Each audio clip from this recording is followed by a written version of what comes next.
A página de abertura de hoje está no nosso informativo com o nome Mensagem de Natal. Quando dezembro chega, é necessário pensar. Jesus Cristo veio à Terra para ensinar a amar. E para a cristandade, seu nascimento encerra a mais bela mensagem que desceu sobre a terra. Mas o homem, infelizmente, com sua mente insana, transformou o seu Natal em uma festa mundana. Mesa farta, alegria, presentes e nada mais, esquecendo que o Natal deve ser festa da paz. E Jesus foi colocado em segundo ou terceiro plano, surgindo Papai Noel nesta época do ano. E o homem novamente erra e não se emenda. Troca Jesus, que é real, por Noel, que é uma lenda. No rádio e televisão, faço força e não me lembro de ver falar em Jesus em cada mês de dezembro. Por isso, lembro a vocês e peço, atente a isto. Natal não é de Noel, ele é de Jesus Cristo. Quem escreveu isso foi Lidiane Barreto de Menezes. Bem, gente, com esse pedido que eu acabei de fazer em nome do Grupo Espírita Esperança em Cristo, para a doação de roupinhas da Casa de Joel, é um movimento para a gente trabalhar os nossos sentimentos, um movimento de doação. Infelizmente, hoje, no planeta Terra, todo mundo, como é que se diz? Agregou o Natal a compras de presentes, mesa farta, e esqueceu o real sentido, que é a confraternização, é a doação de amor e carinho. Então, que nós possamos parar e pensar e refletir que neste ano, como todos os outros anteriores e os futuros que virão, a gente precisa de muito amor e carinho e muita confraternização. Que os nossos corações possam se encher com esses sentimentos e que a gente possa dar muitos frutos de hoje em diante. Que assim seja. Muito obrigada. Amado Mestre, companheiro querido de todas as horas, são instantes que nos reunimos contando, Senhor, com a Tua presença junto a nós.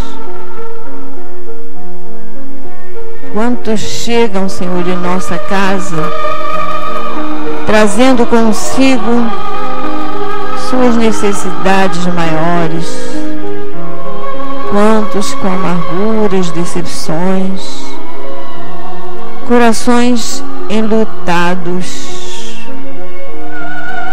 Mestre, a dor campeia, nós sabemos, neste mundo sem fim, mas Tu estás sempre presente a consolar aqueles que sofrem. Por isso é que nós estamos aqui, porque necessitamos deste consolo provindo de Ti, Mestre. Estamos aqui porque contamos e confiamos com as Tuas palavras, quando dissestes: vinde a mim, vós que estáis cansados e oprimidos. E aqui chegamos, nos colocamos a Teus pés, Senhor, para dizer-te, Senhor, tem piedade daqueles que sofrem, tem piedade, Senhor, daqueles irmãos nossos que partiram antes de nós. Auxilia-os, e nós pedimos aos nossos guias e protetores que possam, em nome de Deus, nos darem a permissão para estarmos iniciando a reunião desta noite. Louvado seja nosso Senhor Jesus Cristo. Graças a Deus.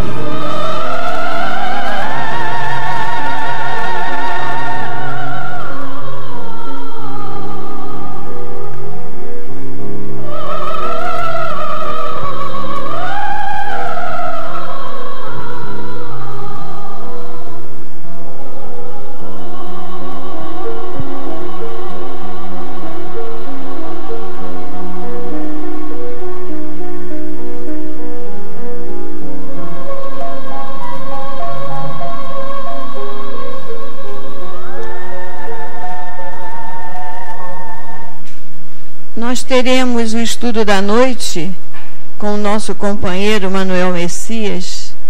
Não perguntei a sua casa. Você diz para mim? Você anuncia, tá bom? Pode. Esteja à vontade, Manuel. Boa noite a todos. Que a paz e as bênçãos do Senhor continuem em nossos corações hoje, agora e sempre. Nós sempre iniciamos um trabalho doutrinário, primeiramente chamando a atenção dos companheiros da importância desse momento que nós estamos participando. É muito importante para nós, cada vez, todas as vezes, em qualquer lugar onde nos reunirmos em nome de Jesus, buscarmos ter alegria, esperança e confiança em nossos corações, independente de problemas ou dificuldades que porventura estejamos enfrentando. Por que essa alegria, por que essa esperança e por que essa confiança? É só recordarmos as próprias palavras de Jesus. Onde dois ou mais estiverem em meu nome, aí também eu estarei. E temos certeza que mais de dois se juntam a nós em nome de Jesus. E nunca será demais nós pararmos para nos perguntarmos: o que é que eles vêm fazer aqui? O que é que eles estão fazendo aqui? Primeiramente, eles não vêm aqui para aprender conosco, mas sim para atender às nossas necessidades. E estejamos nós encarnados ou desencarnados. Qual deve ser então nossa postura nesses encontros? Como deve ser o nosso comportamento? Aprendermos a aproveitar a oportunidade que nós estamos tendo, aprendendo a conversar com eles, abrir o coração a eles, falar de alegrias que nós já tivemos, tristezas que já amargamos, vitórias que já conseguimos, derrotas que não conseguimos esquecer, falar daquilo que nós sentimos que ainda precisamos alcançar para vencermos as dificuldades que a vida ainda nos apresenta. Porque dentro das possibilidades que estes nossos irmãos já possuem, e dentro dos esforços que todos nós devemos estar fazendo para merecer a assistência deles, temos certeza de uma coisa: são eles que, em nome de Jesus, poderão depositar um bálsamo nas feridas que nós ainda carregamos na alma, tanto encarnados quanto desencarnados. E até porque, a bem da verdade, deveria ser sempre pela presença deles que aqui nos reuníssemos, no corpo ou fora do corpo. Então, que nós possamos aproveitar esses momentos que se repetem a cada vez, todas as vezes, em qualquer lugar onde nos reunirmos em nome de Jesus. Nosso tema de hoje é sobre a família, estreitar esses laços. A condição divina que nós possuímos, que muitas das vezes nós não sentimos, nos carrega dentro de nós o sentido do ideal perfeito. Sonhamos com a família ideal, o trabalho ideal, os amigos ideais, os vizinhos ideais, tudo ideal para nós. É isso que nós carregamos conosco. Ocorre que nós devemos sempre submeter a apreciação de qualquer tema e texto à luz do Evangelho, iluminada pela doutrina dos Espíritos. Jesus, quando esteve entre nós, vou até colocar aqui para facilitar para alguns, desculpa, é um cartaz que talvez não dê para todos lerem. Ele diz o seguinte: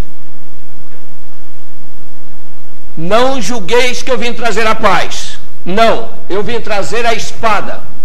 Pois após mim, numa casa de 5 pessoas, serão 3 contra 2, 2 contra 3. É o pai contra o filho contra o pai. Desculpa. A filha contra a mãe contra a filha. Por favor. A nora contra a sogra e a sogra contra a nora. Em verdade vos digo, os inimigos de qualquer pessoa serão seus próprios parentes. Quando Jesus nos coloca isso, o que ele está dizendo para nós? Após mim, ou seja, daqui em diante, ou seja, do momento que ele trouxe o Evangelho para diante, vai começar um processo de reajuste entre aqueles desafetos. No próprio Evangelho também ele diz: o que Deus uniu, o homem não separa. A doutrina espírita tem a função de clarear o Evangelho de Jesus, Dentro da doutrina, nós aprendemos que nós somos formados por duas famílias clássicas. A família espiritual e a família corporal. São essas duas famílias. Qual a importância das duas? Como é que elas funcionam na formação? O Emmanuel diz para nós o seguinte, mudou um pouquinho aqui a ordem, mas nós achamos. No livro Vida e Sexo, ele diz o seguinte: inteligências que traçaram entre si a realização de empresas afetivas ainda no mundo espiritual, criaturas que já partilharam experiência no campo sexual em instâncias passadas, corações que se acompliciaram em delinquência passional em outras eras, ou almas inesperadamente harmonizadas na complementação magnética, diariamente compartilham as emoções de semelhantes encontros em todos os lugares da Terra. São as várias formas maiores que surge a oportunidade de alguém encontrar com alguém para formar uma relação que poderá surgir uma família. Nós sabemos de prática, porque a nossa doutrina é uma ciência, e como ciência ela tem que ser comprovada. Provada por quê e por quem? Somos nós, apenas nós, que estamos submetidos à apreciação dessa doutrina. Ela não se aplica a mais ninguém, a não ser em nós, ou encarnado ou desencarnado. Não tem 3 níveis para ser aplicado, é somente a nós que a doutrina se aplica. Dentro disso, como funciona na prática? É muito comum as pessoas se encontrarem, sentirem afeição um pelo outro, iniciar um processo de aproximação e nem sempre conta com a solidariedade, a aceitação dos familiares.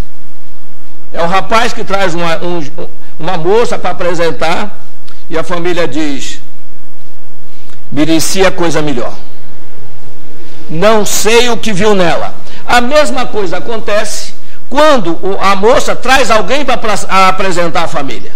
E a família diz, olha, principalmente a família ali do lado da mulher, fica, olha, deixa eu te falar, você não vai me levar a mal, mas eu queria falar algumas coisas. Meu coração está dizendo, olha só, nessa hora até o coração fala, meu coração está dizendo.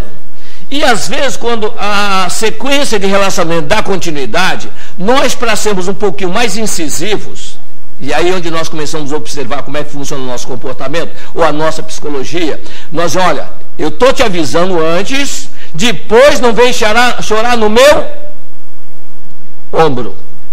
Ou seja, se você não fizer o que estou pedindo, não conte comigo. Vamos começar a apreciar justamente esses comportamentos que muitos de nós ou já sabemos de pessoas que agiram assim, ou mesmo nós comportamos dessa maneira. Repara bem um detalhe. Como é que se formam essas famílias espirituais? É aquela que realmente são unidas pela vontade divina. E as famílias corporais, pelas leis divinas. Há uma diferença.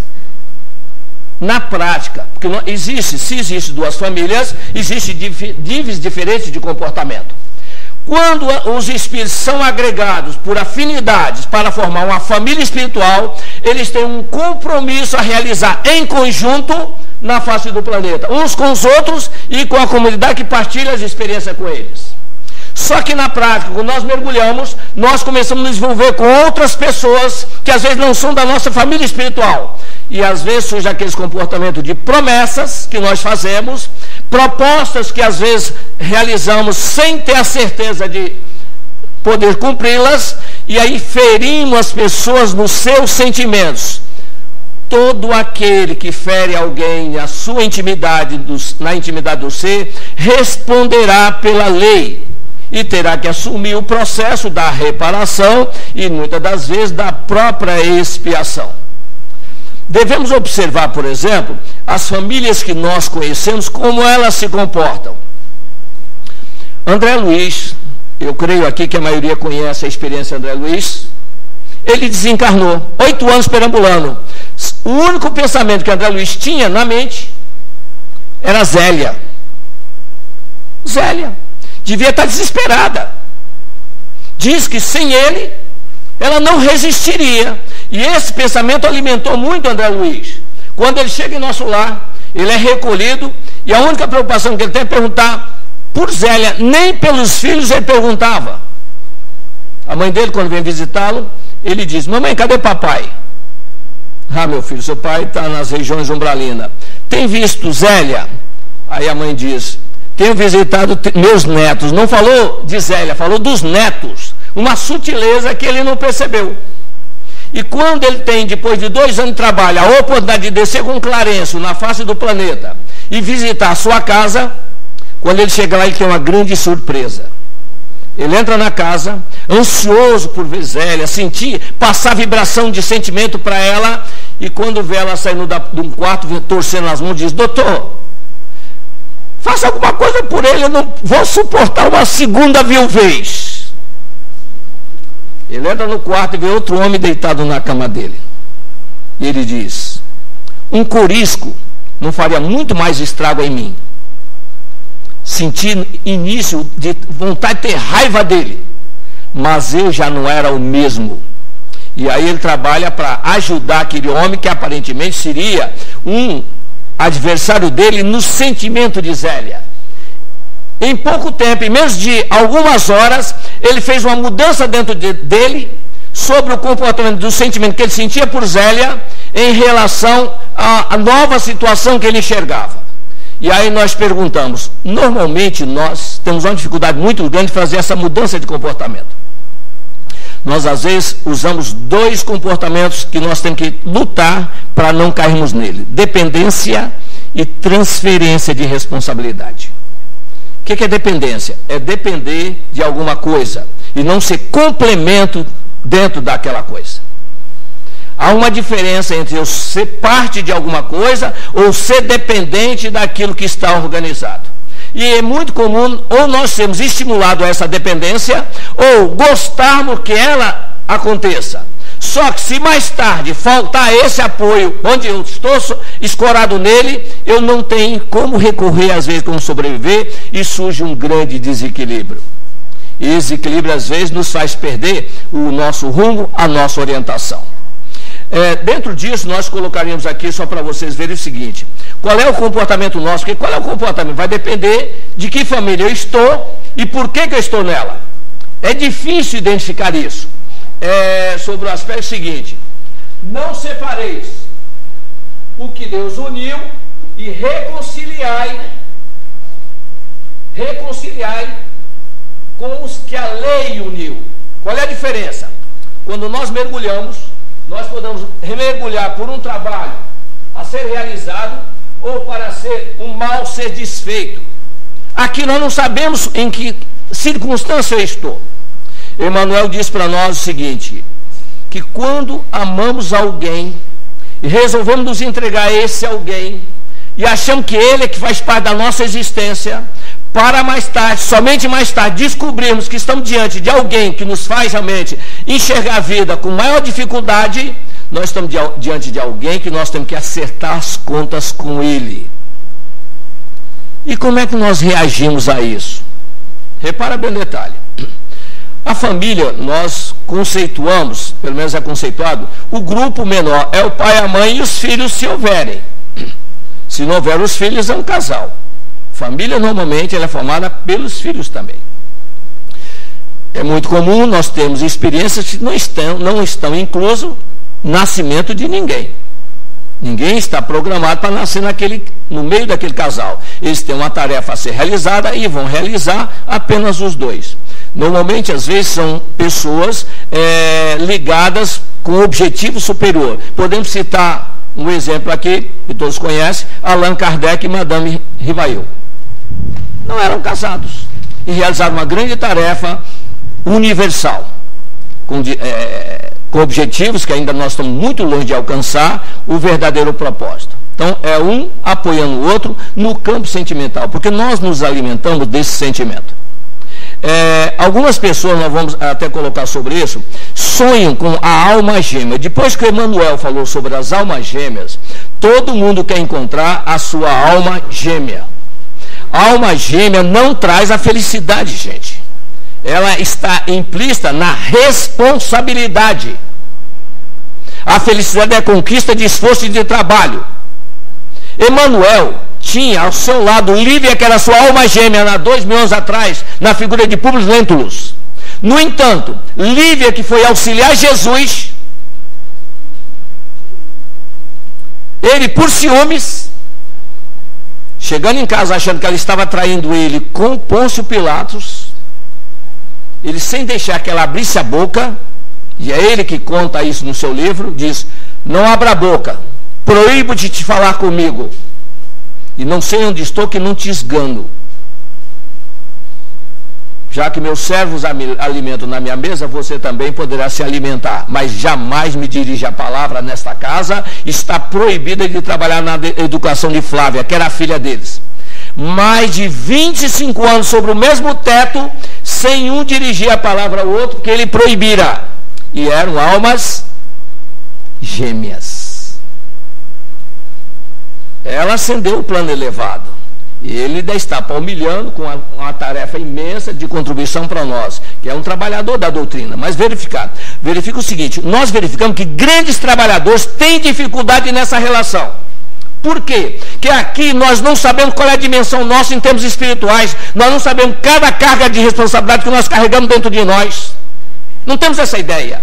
Achamos que às vezes somos uma pessoa comum, sem grandes tarefas a realizar no conjunto da obra. Então, nesse momento que nós temos que começar a fazer reconciliação. Se a coisa não está andando certo, se realmente nós temos dificuldade do relacionamento, e existe o compromisso assumido, vamos nos esforçar para a reconciliação. O que se chama reconciliação? Existe um sentimento que nós falamos muito nele, chamado amor. Quem não deseja sentir isso? Amor. Mas é um sentimento que eu não posso direcionar, é espontâneo isso. Sentir amor é algo que realmente tem que ser uma combinação de situações para que possa sentir dentro de si algo que ele não é capaz de explicar. E às vezes eu estou dentro de uma situação que eu achei que era amor e agora eu vejo que não é mais. O que fazer? Tem duas situações que devem ser aplicadas. Primeira dela, respeito. O respeito é um sentimento que eu posso conduzir, posso realmente direcionar. E onde existe o respeito, o afeto fatalmente irá surgir. E talvez o sentimento de amor também se instale. Vamos recordar uma figura que esteve diante de Jesus, Joana de Cusa. Joana de Cusa vivia desprezada pelo marido. Aborrecida, revoltada com a situação, ela procura falar com Jesus. E chegando diante do mestre, ela confessa a sua dificuldade. O marido não lhe dá atenção, e isso é há 2000 anos atrás. A pergunta é: será que hoje não acontece mais isso? Nós temos uma grande dificuldade. O evangelho, porque tem 2000 anos, nós achamos que ele está ultrapassado. As coisas continuam acontecendo hoje, como aconteceu naqueles tempos. A mesma coisa.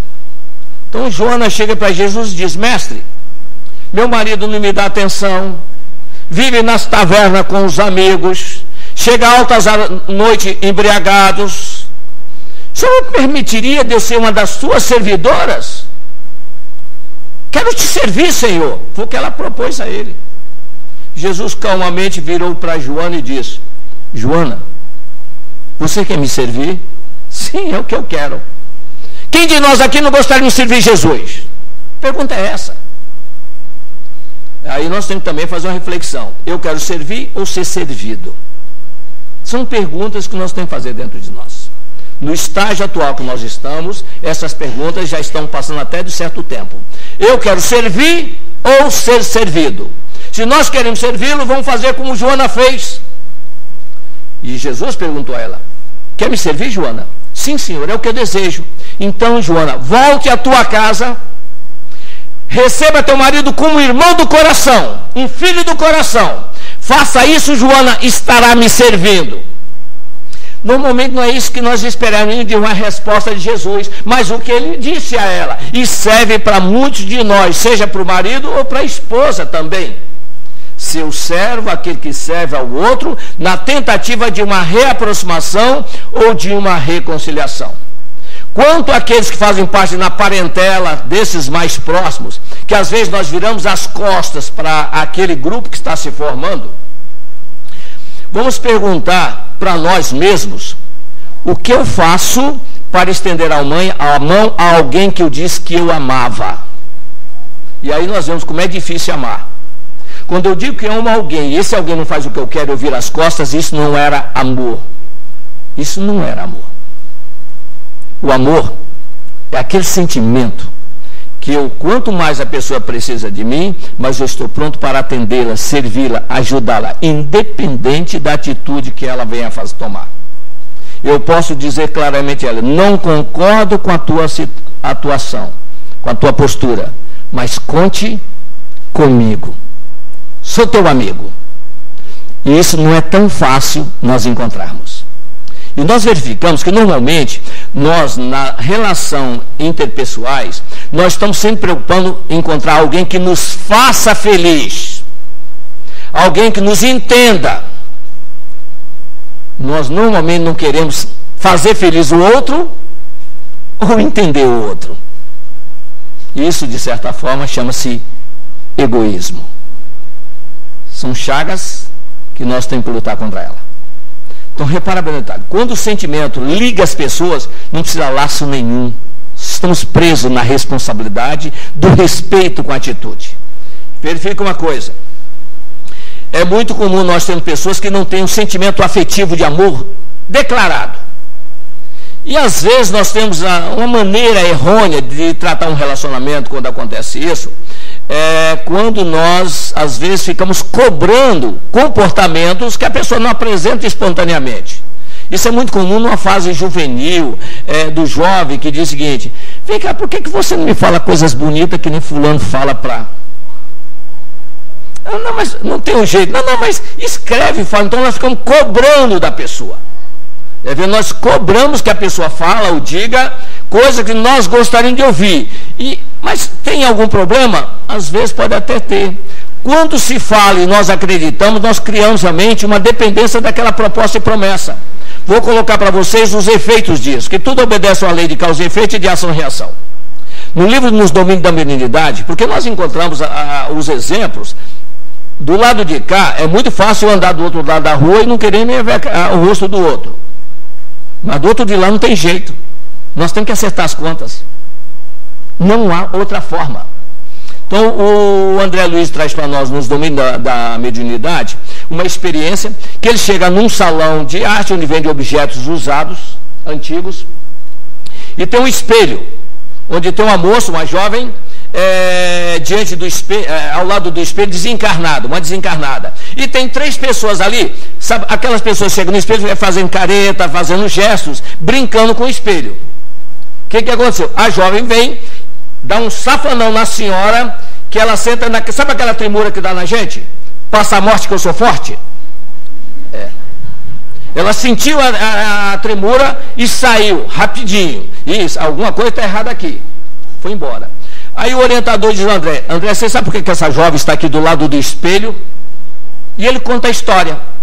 Quando Napoleão Bonaparte invadiu Portugal, a família fugiu para o Brasil. Veio um jovem, filho da família, e enamorou-se dessa jovem que habitava aqui no Brasil. E eles começaram a fazer juras de amor para a eternidade, proposta de casamentos para o futuro. Napoleão foi preso e ele voltou para Portugal. Só que ele comprou espelho e disse a ela: guarde isso como prova do meu amor. Eu voltarei para casar contigo. Chegando lá em Portugal, conheceu outra pessoa, esqueceu dela aqui e não voltou mais. E ela, presa a esse compromisso, representada por um espelho, continua aguardando a volta dele. O Hipólito do lado pergunta a ele, desculpa, o Hilário do lado pergunta a ele: e se alguém vier comprar espelho, ela vai junto? Você tem dúvida? Claro que vai. Mas ele diz: mas normalmente isso deverá acontecer ou a jovem que desencaminhou o rapaz do compromisso, ou ele próprio, que virá para poder restabelecer o equilíbrio dela, colocando ela novamente dentro de um seio familiar. Isso aí é uma família corporal, é um ajuste de contas. Então nós temos que, não adianta eu ter informação dentro de mim se eu não trabalhar com elas para me auxiliar no meu comportamento. Não adianta eu ter os sonhos de ideais se eu preciso resgatar alguns erros que eu cometi. Nesse aspecto aí, Existem alguns verbos que nós aprendemos, Jesus nos ensinou, o verbo amar e o verbo perdoar. E o verbo perdoar, tem pessoas querendo amar e não conseguem perdoar. Não existe essa possibilidade. Nós só conseguiremos perdoar a partir do momento que nós, aliás, amar depois que nós aprendemos a perdoar. Vou colocar uma experiência para vocês analisarem de um comportamento familiar. Quem já leu Os Mensageiros vai relembrar da história. Quando o Aniceto desce com o André Luiz e o Vicente para fazer um trabalho na crosta planetária, ele passa em Campo da Paz, tem um castelo avançado, e lá nós encontramos Alfredo e Ismália. Ismália está visitando Alfredo. Ela é de uma cidade bem acima de nosso lar. E ela está visitando Alfredo. Só que o André Luiz não sabe, pergunta: você é feliz, Ismália, morar contigo aqui? Não, André, ela está me visitando. E ele conta a experiência dele com a Ismália. Ele diz que na última existência, ele era amigo do sócio dele, um amigo meu como se fosse irmão. Só que o amigo dele se apaixonou por Ismália. E nessa paixão por Ismália, ele acabou inventando, criando uma ideia de que Ismália estaria traindo o Alfredo. E quanto mais ele falar sobre isso, o Alfredo começou a sentir dúvidas sobre a fidelidade de Ismália. Até que, certa feita, ele chegou e disse: Alfredo, se eu fosse você, voltava hoje mais cedo para casa. E ele voltou. E quando ele chegou em casa e mal abriu a porta, ele viu que um vulto saiu correndo, ele saiu dando tiros, não acertou ninguém, e a pessoa pulou o muro e foi embora. Só que ele largou um chapéu dentro da sala, novinho. Foi o suficiente para pegar Ismália e devolver aos seus pais e fazer uma viagem para a Europa para espairecer a mente. 3 anos ficou na Europa, até que recebeu uma carta da família dizendo que Ismália havia morrido. Ele volta com os filhos e aí começa a reativar a sua vida. E o seu amigo, alguns anos depois, numa cama de um hospital, os convoca para uma conversa e diz: Alfredo, preciso do seu perdão. Diz: mas perdoar o quê? Aí ele conta: Ismália nunca pensou em te trair. Tudo aquilo foi invenção da minha, que eu tinha interesses nela. E aquela pessoa que estava lá, foi eu que paguei para ele fazer aquilo que ele fez. E agora eu estou nas minhas últimas, eu peço a você: você me perdoa? E eu perguntaria: alguém aqui perdoaria? Difícil, né? Foi o que Alfredo disse: infelizmente, eu não perdoei. Pois bem, agora lá na colônia, no castelo onde ele está, esse amigo está lá dentro como dos assistidos dele. Que a lei reúne, gente. Vamos aprender uma coisa: não há ninguém superior à lei. Ninguém. Se nós quisermos nos ajustar no caminho, vamos seguir toda a recomendação que Jesus diz: amai os vossos inimigos, orai pelo que vos persegue e caluniam. E dentro da nossa casa, criar um critério de comportamento pessoal e buscar o diálogo. Isso é importantíssimo. Você sabe por que o Emmanuel, como Publintulus, alma gêmea de Lívia, de um plano elevadíssimo, não se reajustaram? Porque ele chegou e disse: não abra a boca para falar comigo. 25 anos sem diálogo. 25 anos. E às vezes nós ficamos: não adianta falar com ele, é difícil. Gente, o diálogo não é imposição de ideias, é exposição de princípios. Não é imposição. O problema nosso é que nós queremos, ao invés de fazer uma exposição de motivos, nós queremos impor os motivos. Na lei divina não existe imposição alguma a nada. Ninguém pode impor a ninguém. Quem diz isso para nós é o nosso irmão Emanuel, não é isso? Sobre as almas gêmeas, ele diz: no sagrado ministério da vida, cada coração possui no infinito a alma gêmea da sua companheira divina para a viagem à gloriosa imortalidade. A Federação Espírita Brasileira mandou um recado para ele, para dizer o seguinte, que talvez fosse um erro de filtragem mediúnica. E ele respondeu à Federação dizendo o seguinte: peço humildemente que mantenha a tese como eu coloquei. Tem muita coisa que ainda tem que ser compreendida.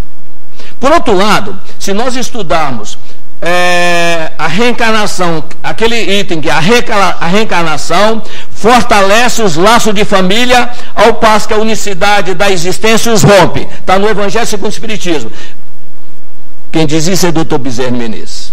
falando sobre o Evangelho de Jesus, no livro Garimpeiros do Além, ele diz textualmente o seguinte: se estudarmos o Evangelho de Jesus com atenção, encontraremos solução para todos os nossos problemas, por mais angustiantes. O que é estudar com atenção? É ver os detalhes, não passar corrido por cima e ficar só com o que nos interessa. Dentro disso, vamos olhar um texto aqui que o Allan Kardec coloca para nós, sobre a reencarnação fortalece os laços da família, ao passo que a unicidade da existência os rompe. É o item 18. Ele diz o seguinte: os laços de família não sofrem destruição alguma com a reencarnação, como pensam certas pessoas. É a primeira frase. Ao contrário, tornam-se mais fortalecidos e apertados. O princípio oposto, sim, os destrói. Nós pegamos essas duas frases e formamos um conceito dentro de nós, continuamos não prestando atenção na sequência. E ele continua. No espaço, aí ele fala, não fala mais daqui, fala de lá, que nós falamos da família daqui. Olha só, a família principal nossa está lá em cima, mas nós achamos que teria que estar aqui embaixo. O que adianta eu ser reencarnacionista se eu só vejo a vida daqui de baixo? Como é que eu posso organizar uma vida de crescimento se eu sou reencarnacionista e acredito numa vida só? E ele diz, está aqui escrito no Evangelho: no espaço, os espíritos formam grupos ou famílias entrelaçados pela afeição, pela simpatia e pela semelhança das inclinações. Ditosos por se encontrarem juntos, esses espíritos se buscam uns aos outros. A encarnação apenas momentaneamente os separa. Então a encarnação separa, está colocado aqui. Essa família espiritual. Então repara, o Kardec coloca: a encarnação apenas momentaneamente os separa, porquanto ao regressarem, a reatividade novamente se reúne como amigos que voltam de uma longa viagem. Vamos parar para analisar esse texto que Kardec coloca para nós? Imagine só, aquele ser ideal que eu imagino, que eu sonho, aquela pessoa que também faz parte da minha existência, depois está ao meu lado, acompanhando junto comigo, tentando me instruir. Faça as pazes, Messias, reconcilia com aquele que você um dia ofendeu, porque nós temos que continuar juntos a nossa existência. E nós, sem percebermos que às vezes nós estamos com aquele do outro lado, nos esperando, nós ainda criamos mais problema com aquele que está do nosso lado aqui. O que vai acontecer? Na próxima vou ter que acertar de novo outra situação. Gente, como fazer então? É simples. Não sentiu dentro de si aquele prazer de servir, é um prazer que tem que dar. O amor, às vezes, ele não está clareado nas nossas relações, mas existe situação, nós temos uma satisfação de atender a pessoa. Isso é muito comum com as mães. Por que isso? Porque às vezes na família nós temos ao nosso lado alguém que no passado se intrometeu no meio dela. Já viram a história de Sigismundo? Sigismundo, numa vida anterior, para ficar com Raquel, matou Adelino. Do outro lado do espaço, se engalfiaram algum tempo em lutas, até que, cansados para lugar nenhum, resolveram acertar contas com a lei. Organiza Adelino e Raquel um lar para receber Sigismundo agora como filho. Porque, repara bem, detalhe, nós temos que, não estamos julgando ninguém, nós estamos tentando entender as pessoas pelo que nós somos. Imagina o seguinte: Sigismundo matou Adelino, tirou a vida dele. Ele já poderia ficar revoltado só por esse motivo, concorda? Agora, o pior, além de matar, tirar a vida dele, ainda ficou com a sua esposa. Concorda que pode aumentar ainda mais a revolta? Por falta de preparação. Nós não temos preparação. Não é que esse tenha que ser a nossa atitude. Vou colocar outro exemplo, que nós temos que utilizar o nosso entendimento com os exemplos que eles nos trazem. André Luiz, Emmanuel não se abalançaria para trazer tanto exemplo se não fosse importante para nós analisarmos. Não é para ler e ficar comentando, é para vivenciar, porque aqui fala de nós. Vicente, companheiro do André Luiz no livro Os Mensageiros. Quando André Luiz se lamenta, minha mulher não me esperou, casou com outro. André, não se lamente, André, que nós gostamos de lamentar, né? Não se lamente. Pelo menos ela te respeitou enquanto você estava junto dela. Vou contar minha história, aí o Vicente também conta. Olha a história do Vicente. Eu era pesquisador, minha mulher me auxiliava, nós trabalhávamos no laboratório e vivíamos uma vida tranquila, tínhamos nossos filhos, até que um dia meu irmão veio nos visitar na cidade e ele foi morar no hotel, ele passava as noites jantando conosco, nós acabamos fazendo uma grande amizade e a minha mulher passou a mostrar a cidade para ele, aí já não tinha mais tempo de trabalhar comigo no laboratório, pediu para arrumar uma assistente, eu arrumei, e aí depois pediu alguém para tomar conta das crianças, e a vida foi levando, e eu tinha uma verruguinha no nariz, ele diz, e essa verruga até inflamou e eu acabei morrendo com ela infeccionada. Chegando no plano espiritual e voltando de novo ao contato com as minhas vidas passadas, é que eu vim saber, meu irmão casou com a minha esposa e ele arrumou um vírus que ela colocava toda noite na minha vacina, na minha verruga, e foi assassinato. E ainda eu disse, ué, como é que fica os dois? André, quando nós atingimos um certo nível de compreensão, nós aprendemos que aquele que diz respeito à lei é o mais necessitado. É isso que nós vamos começar a aprender com o Vicente. Que quando alguém erra, é esse que precisa de ajuda. Que às vezes quando nós falamos de família, é muito comum nós acharmos que só a família que está... Não existe isso. A família é um relacionamento que intermeia muitas pessoas em volta dela. São pessoas que vêm, traz comentários, traz realmente ideias, faz realmente às vezes pensamentos que não são agradáveis na relação daqueles dois, ou então um critica o outro. Aproveitando até a página que a nossa irmã comentou aqui, foi lida sobre o Natal, repara bem uma coisa.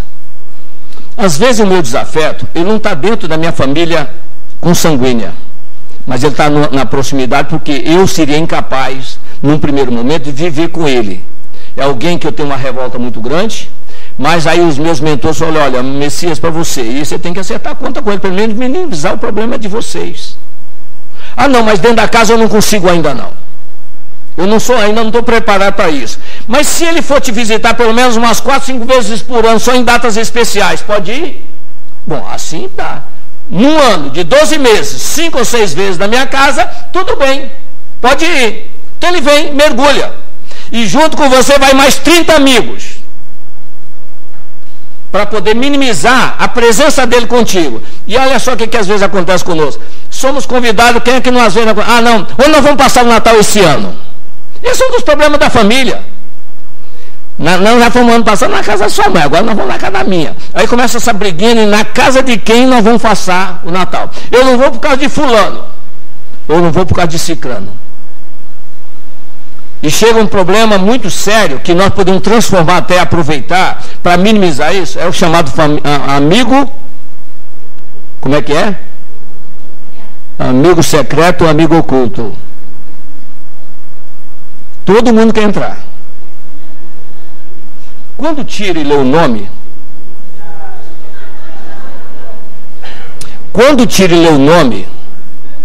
os avós que sofrem, né? Porque os avós, a gente diz, vó, troca comigo. Olha só um detalhe. Nós não paramos para analisar que os nossos amigos espirituais colocou aquele papelzinho na nossa mão lá dentro da caixa. Porque eu faço tudo para não me aproximar daquela pessoa. Então ele diz, olha, o Messias pelo menos vai ter que dar alguma coisa para ele. Aí eu tiro o nome, quando eu olho, gente, tinha 40 nomes. Fui o primeiro. É muito comum se eu sou um dos primeiros, embrulho de novo, tirei meu nome, devolvo lá dentro, né? Olha só, pela reação de vocês, nós já percebemos que já passaram por isso. Então vamos analisar. Por que nós estamos colocando isso? Palavra de Jesus, quem é no pouco também é no muito. Olha só, quem é no pouco também é no muito. Então isso é uma coisa pequena, não é pequena? Qual é o valor do presente? R$15. Olha como é que é a nossa reação. É comprar um presente de R$15 para dar para o nosso amigo oculto. Se eu tirasse aquela pessoa que eu adoraria ter tirado, eu daria um de 50. Mas desse eu achar um de 9,99 eu dou. Ainda saio procurando, perceberam? O trabalho que eu tenho, eu gasto R$16 procurando nas lojas, um de R$ 9,99, quando era só R$15 o preço. Eu já gastei R$25, mas não gasto um centavo a mais. Vamos parar para analisar à luz da razão? Eu não sou capaz, às vezes, de dar um abraço fraterno nele. Não sou, ainda não sou. Vamos reconhecer isso. Mas repara bem o detalhe. Se eu pegar com R$50, que são R$35 a mais, mas se eu comprar um presente de R$50, quando o limite era 15, e fazer um bonito pacote, escolher um cartão, que tem cartão muito bonito, você pode colocar uma página dessa aqui no cartão, transcrever e só assinar embaixo. Lidiane e Messias, pronto. É como se eu tivesse também, fosse autor daquele tipo de informação. Eu faço isso um ano, faço um ano. Ele vem, me abraça e às vezes até chora. Olha, eu achei, Messias, que você não gostava de mim. Acertou, mas que bom. Percebe? Eu pensei que você não gostava de mim. O que é isso? De onde você tirou isso, né? Nós somos pródigos nessa desculpa. De onde você tirou isso? Às vezes é falta de tempo que eu não tenho. Eu sou mesmo assim. Não, mas com as pessoas é diferente. Não, é meu jeito, é que não tem muito. Mas olha, muito obrigado. Olha, esse ano foi o melhor Natal da minha vida. Gente, no ano que vem, eu estou doidinho para tirar ele de novo. Percebe? Olha, é um gesto espontâneo, não precisa muita coisa. E se nós terminarmos bem a nossa relação, imagina voltarmos e do nosso lado e do lado dele também, que ele também tem alguém da família espiritual. Gente, não sou eu que tenho, não. O mal nosso que nós achamos que a gente guarda, só nós que temos. O problema nosso é isso, nós somos muito egoístas. Nós achamos que a gente guarda, só nós que temos. A minha espiritual, só nós que temos, todos têm. Para ter uma noção sobre isso, que está tudo num contexto, embora o tema seja específico da família, mas a família é a menor célula da sociedade. E ali, o próprio livro do Espírito, o Evangelho diz para nós, o que é de ordem divina no casamento é o sexo. O que é de ordem divina no casamento é o sexo, é o crescei-vos e multiplicai-vos. E é tão importante nós virmos e estarmos aqui no planeta, só para vocês raciocinarem, só apenas. Kardec, quando estava escrevendo, fazendo as perguntas aos espíritos, ele diz o seguinte: vendo crescer a humanidade de uma forma desordenada, não haverá falta um dia das coisas para as pessoas? Não vou se preocupar com isso. Deus proverá tudo isso. Naquela oportunidade que Kardec fez essa consideração, a população do planeta era de 1 bilhão e 250 milhões de pessoas. Hoje nós estamos com 7 bilhões, já passamos 7 bilhões. E pasmem, naquele tempo a família era de 10, 15, 16 pessoas. Hoje é de 2, 3, 4. Para fazer conta. Quando Jesus esteve entre nós tínhamos uma população de 280 milhões. A população global do planeta, de espíritos entre encarnados e desencarnados, é em torno de 28 bilhões de seres. Isso é baseado em entrevista de Chico Xavier no ano 2000. 28 bilhões de seres. O que significa isso? Que quando Jesus esteve entre nós, a população era de 280 milhões. Quando Kardec esteve entre nós, chegou aqui no planeta, era de 1 bilhão, e hoje nós estamos com 7 bilhões. Vamos ver a proporção disso que representa, só para nós sabermos onde nós estamos inseridos na grande família de Jesus. Quando Jesus esteve entre nós, para cada encarnado tinha 99 desencarnados. Quando Kardec esteve entre nós, para cada encarnado tinha 27 desencarnados. Hoje, para cada encarnado tem 3 desencarnados. Viu como mudou a proporção? Só tem 3 para cada encarnado aqui. Ou seja, lá em cima, que decide tudo, está mandando todos aqui para baixo, porque está chegando um momento importantíssimo para nós. Não temos tempo mais para querelas. Como estava aqui escrito quando nós chegamos aqui, num texto de Joana, ninguém sabe, nem os anjos do céu, somente o Pai o sabe esse momento. Está chegando. Nós estamos nos aproximando de uma grande ocorrência, um grande acontecimento no planeta. E não nos damos conta disso. Se nós somos da doutrina espírita, não temos essa visão de que as coisas não param por nossa causa, e as outras religiões que às vezes precisam de nós no futuro, com convicção de respeitar as nossas relações. Então, nas nossas famílias, nós vamos procurar, por exemplo, Kardec foi bem claro, reconhece-se o verdadeiro espírita pelo esforço que faz. Ele não diz que tem que conseguir, tem que fazer esforço. A pergunta é, eu faço esforço? Quando nós comentamos aqui que às vezes os familiares não apoiam, e depois a vida continua, às vezes até eles são úteis para nós. Nós às vezes sustentamos uma relação só para não dar o braço a torcer para eles. Que se tivesse apoio deles, nós jogaríamos tudo para o alto e passariam para diante os problemas. E vou colocar para vocês raciocinarem um aspecto que é muito comum e pode acontecer com qualquer um de nós. Numa família, temos nossos filhos, jovens, seus 17, 18, 19, 20 anos, estão estudando, trabalhando, e aí pouco chega um rapaz ou a jovem e diz, olha, nós estamos esperando um filho, nem tem trabalho, não tem lugar realmente para sustentar, e diz, estamos, fulana está grávida. Já perceberam qual é a reação dos pais? Vocês estão com a cabeça. Já não falei para vocês terem cuidado? Vocês vão sustentar com o quê? Vocês não têm juízo. Vamos parar para analisar? Só para saber, alguém aqui já leu o livro Missionários da Luz? Pois bem, no Missionários da Luz, existem duas informações básicas. Há uma equipe direcionada por Alexandre, que vai trabalhar na reencarnação de Sigismundo. Eles vão fazer a ligação do Sigismundo no óvulo fecundado. Então, a atitude de um jovem, de dois jovens, uma mulher e um homem, nessa relação dos dois, apenas há a fecundação do óvulo, não a reencarnação. Aprendamos isso. A fecundação do óvulo não gera reencarnação. O que gera reencarnação é a equipe especializada que vai ligar o espírito àquele óvulo fecundado. Então a responsabilidade é de quem? Da equipe que ligou.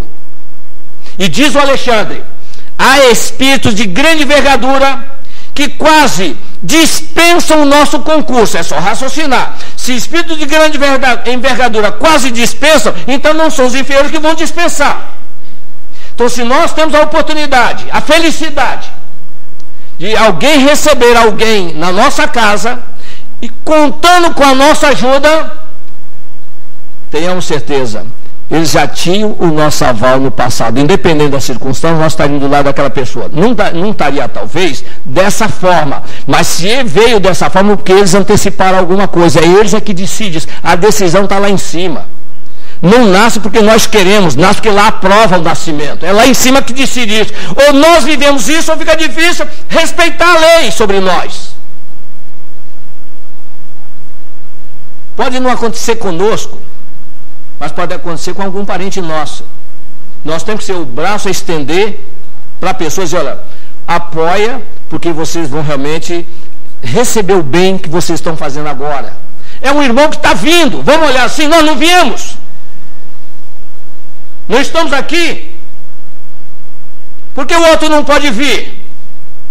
Lá em cima, eles estão confiando que nós, conhecendo a doutrina, vamos estender a mão. Então, o que adianta eu conhecer a doutrina e virar as costas?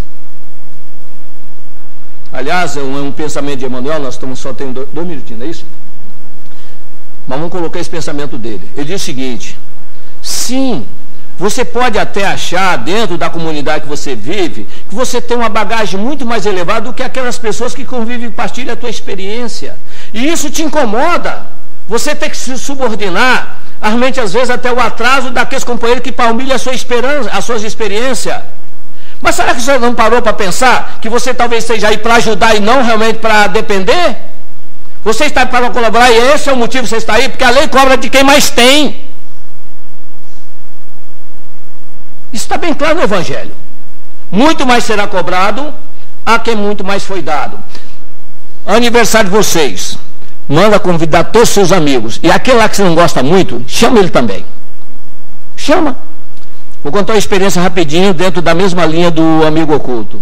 Pessoas, às vezes, quando tem um aniversário, dizem, eu vou chamar todo mundo, fulano não vou chamar não, sabe por quê? Aquela pessoa que eu não gosto, ele sempre traz junto com ele. Vou deixar para conversar nas vésperas, que não vai dar nem tempo de chamar aquela pessoa.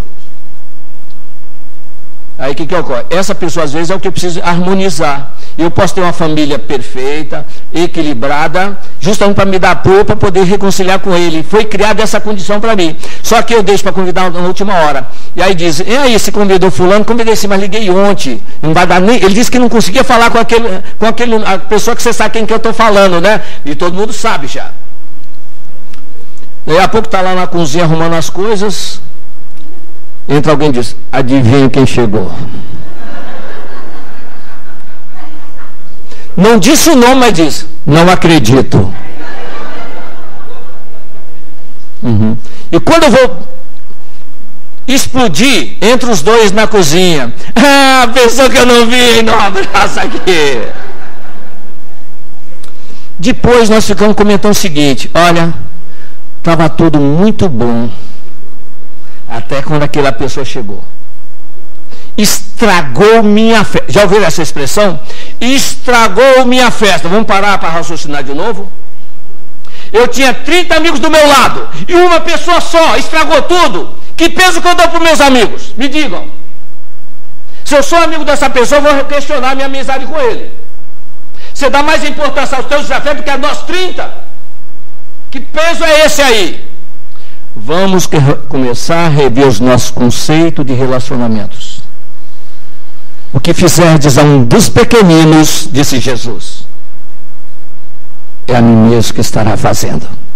Talvez esse pequenino, quando nós falamos pequenino, na elevação espiritual que está ao nosso lado, é aquele que Jesus espera que após passarmos por ele, nós vamos ter trato direto com escalas mais elevadas. Que o Senhor nos abençoe e joga ele sempre com a graça de Deus.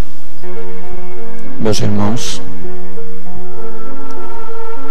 unir os nossos pensamentos elevados a Jesus, agradecendo essas oportunidades que estamos tendo de aprendermos para compreendermos, a fim de melhor podermos servir. Pensando em nossas casas, nossas famílias, nossos amigos, nas pessoas muitas das vezes que nós não entendemos ou que não nos entendem, nós rogamos assim: Deus, nosso Pai, que sois todo poder e bondade, dai a força àqueles que passam pela provação, dai a luz àquele que procura a verdade, ponde no coração do homem a compaixão e a caridade. Senhor, dai ao viajor a estrela guia, ao aflito a consolação, ao doente o repouso. Pai, dai ao culpado o arrependimento, ao espírito a verdade, à criança o guia, ao órfão o Pai. Senhor, que a vossa bondade se estenda sobre tudo que criastes. Piedade, Senhor, para aqueles que não vos conhecem, esperança para aqueles que sofrem. Que a vossa bondade permita aos Espíritos Consoladores derramarem por toda parte a paz, a fé, a esperança e a caridade. Deus, um raio, uma centelha do vosso amor pode iluminar a terra. Deixai-nos beber nas fontes dessa bondade fecunda e infinita, e todas as lágrimas secarão, todas as dores se acalmarão. Um só coração, um só pensamento subirá até vós como um grito de reconhecimento e de amor. Como Moisés sobre a montanha, nós vos esperamos de braços abertos para vós. Ó bondade, ó beleza, ó perfeição, e queremos de alguma sorte merecer a vossa misericórdia. Senhor, ajudai o nosso progresso espiritual a fim de subirmos até vós.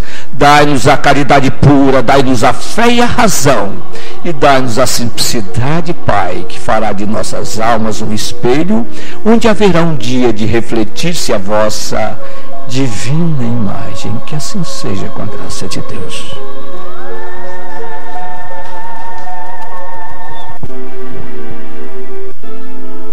Jesus, só temos que te agradecer pelos momentos em colóquio contigo que tivemos esta noite. Obrigado, Mestre. Muito obrigado. Neste momento, estamos dando como encerrado a primeira parte de nossa reunião. Que Deus possa permitir que cada um de nós que vá retirar-se, que o faça em paz e que leve esta paz para os seus lares, abençoando seus familiares.